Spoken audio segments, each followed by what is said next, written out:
ایک مسئلہ، جیسے مجھے کسی نے پوچھا کہ نماز میں بندہ ہنستا ہے نا، نماز میں ہنستا ہے تو اس کا وضو بھی چلا جاتا ہے اور اس کی نماز بھی ٹوٹ جاتی ہے۔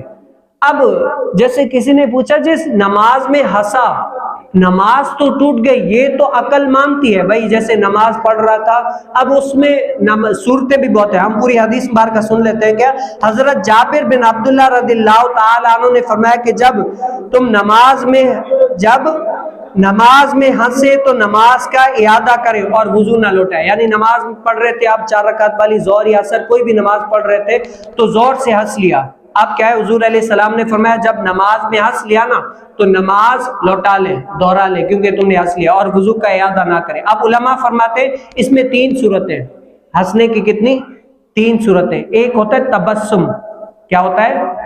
ایک ہوتا ہے تبسم، آپ میری طرف دیکھیں، ایک ہوتا ہے تبسم، جیسے تھوڑا سا مسکراتا ہے، صرف ہونٹ ایسے، یعنی ایسے، یہ ہوتا ہے تبسم۔ اور دوسرا ہوتا ہے دہک، جیسے تھوڑا تھوڑا ہے، یعنی اتنا ہنسا کہ صرف اور صرف خود اس کے کانوں نے سنا، اس کے علاوہ اور کسی نے نہیں سنا۔ اور تیسری قسم ہوتی ہے قہقہ لگا کے، زور زور سے اتنا ہنسا کہ پاس والے نے بھی سن لیا۔ اب ان میں نماز کا کیا ہے؟ اگر کوئی 4 رکعت والی نماز پڑھ رہا تھا اور بالکل تبسم کیا تو اس کی نماز بھی نہیں گئی اور نہ ہی اس کا وضو ٹوٹا۔ اور دوسری صورت کیا ہے؟ اتنی آواز سے ہنسا کہ اس نے خود تو سن لیا، یعنی کوئی بات ایسا افعال ہو گیا، کوئی کام ایسا ہو گیا جس کے ذریعے سے دیکھنے سے اس کو ہنسی نکل گئی، اتنی ہنسا کہ اس کی کانوں نے خود سنا، کسی اور نے نہیں سنا۔ اب فقہاء کرام فرماتے ہیں کہ اب کیا ہے، اس کی نماز تو ٹوٹ گئی لیکن وضو برقرار رہا، وضو نہیں ٹوٹا۔ اب وہ کیا ہے، اگر نماز میں اتنا ہنس لیا، اس کے کانوں نے خود سنا ہے، تو نماز کو توڑ کر پھر دوبارہ سے شروع کرے۔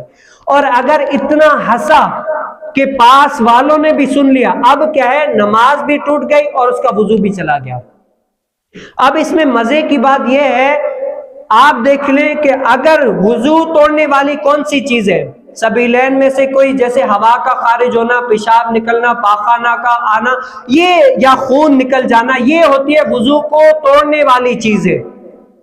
خون نکل گیا، پیپ نکل گیا، یا زخم بہ گیا، یا پیشاب آ گیا، یا ریح خارج ہو گئی، یا کوئی بھی ایسی چیز ہو گئی، یہ ہوتی ہے وضو کو توڑ دیتی ہے۔ لیکن یہ دیکھیں، اگر کوئی نماز میں زور سے ہنستا ہے نا تو اس کی نماز تو ٹوٹی، وضو بھی ٹوٹ گیا۔ اب اس بات کو عقل نہیں مانتی۔ لوگ جو عقل کی پیروی کرتے ہیں نا، وہ کہتے ہیں مولانا صاحب ہم یہ تو مان لیتے ہیں کہ ہم نے نماز 4 رکعت والی پڑھ رہے تھے، اگر ہنس لیا تو ہماری نماز تو ٹوٹ گئی، لیکن یہ ہماری سمجھ میں نہیں آتا کہ ہم نے ہنسے ہیں، کاکا لگایا، وضو کیسے گیا؟ نہ ہماری ہوا خارج ہوئی ہے، نہ ہمیں پیشاب آیا ہے، نہ ہماری ریح خارج ہوئی ہے، نہ ہمارے خون نکلا ہے، تو وضو کیسے گیا؟ ہمارے یہ سمجھ میں نہیں آتا۔ ہمیں ایسا کوئی معقول جواب دے جس کے ذریعے سے ہماری عقل مان جائے کہ ہمارا وضو ٹوٹ گیا ہے۔ اب جو عقل کی پیروی کرتے ہیں نا، ان کے لیے اب رسول کائنات صلی اللہ، ان کے لیے جواب کیا ہے؟ صرف اور صرف قول رسول ہے صلی اللہ علیہ وسلم۔ صحابہ کرام رضی اللہ تعالی مجمعین کہتے ہیں کہ ہم ایک مرتبہ کیا رسول کائنات صلی اللہ علیہ وسلم کے ساتھ نماز پڑھ رہے تھے، اللہ اکبر، حضور علیہ السلام کے ساتھ نماز پڑھ رہے تھے، تو پیچھے ہم نماز پڑھ رہے تھے، حضور علیہ السلام نماز پڑھا رہے تھے، جماعت کرا رہے تھے، تو ہم نے دیکھا کہ ایک نابینا شخص، کیونکہ حضور علیہ السلام کے دور مبارک میں نا نابینا شخص بھی مسجد میں آ کر نماز پڑھا کرتے تھے۔ آج یہ ہمارا دور ہے کہ آنکھوں والے ہو کر بھی ہم نہیں آتے، لیکن پچھلے دور مبارک میں جو کھڑا نہیں ہو سکتا تھا نا، وہ بھی آ کر مسجد میں کھڑے ہو کر نماز پڑھا کرتا تھا، اگرچہ کھڑے ہو کر نہ، بیٹھ کر بھی مسجد میں آ کر نماز پڑھا کرتا تھا۔ تو صحابہ کرام فرماتے ہیں کہ ایک نابینا شخص نماز کے لیے آ رہا تھا نا، کیونکہ آنکھوں سے نابینا تھا، دکھائی نہیں دیا، تو سامنے گڑھا تھا، گڑھا یعنی کھڈا تھا، تو جیسی آ رہا تھا سامنے گڑھا تھا تو کیا اس اندر گر گیا۔ اب جیسے صحابہ کرام رضی اللہ تعالی اجمعین نے دیکھا تو کیا پیچھے سے ہنسی چھوٹ گئی صحابہ کی، اتنا ہنسے کہ ان کی آوازیں اور دور دور تک سنائی دی گئی۔ اب حضور علیہ السلام نے کیا کنٹرول کر لی، ہنسے نہیں، تو حضور علیہ السلام نے کیا کیا، نماز مکمل کر لی۔